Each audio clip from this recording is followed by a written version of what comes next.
il y a les deux Thomas, Pierre-Étienne et les autres. Et même si pour la dernière sortie, l'équipage n'est pas au grand complet, l'entraînement permet d'intégrer les ultimes mécanismes. Des mécanismes qu'il a fallu apprendre et comprendre, surtout pour les 4 novices de l'équipage. Alors pour être prêts comme ils le sont aujourd'hui, il a fallu s'entraîner et tout n'était pas gagné d'avance. Le premier jour, il y avait pas mal de vent et donc ça n'a pas été facile. On avait beaucoup besoin de se rôder sur les manœuvres, etc. Donc ça a été un petit peu chaotique, mais tout le monde y a mis du bon cœur.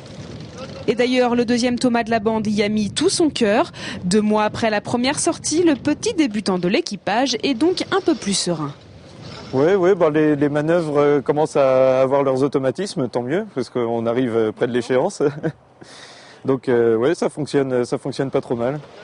Alors puisque chacun sait maintenant ce qu'il a à faire, il s'agit aussi d'avoir sa technique, la bonne technique qui permettra de remporter la 41e édition de la course croisière EDEC.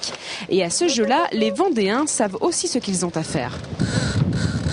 À la fois faire avancer le bateau vite, donc il faut toujours suivre le vent, parce que le vent n'est jamais régulier, il bouge.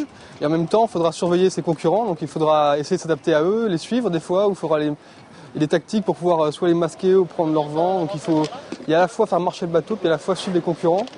Durant une semaine de régate, il faudra donc user de techniques et de bonnes tactiques. Mais à quelques heures du top départ, les skippers vendéens ont déjà remporté un challenge. Car en à peine 6 mois, ils auront réussi à unir débutants et marins aguerris pour ne former qu'un seul et même équipage.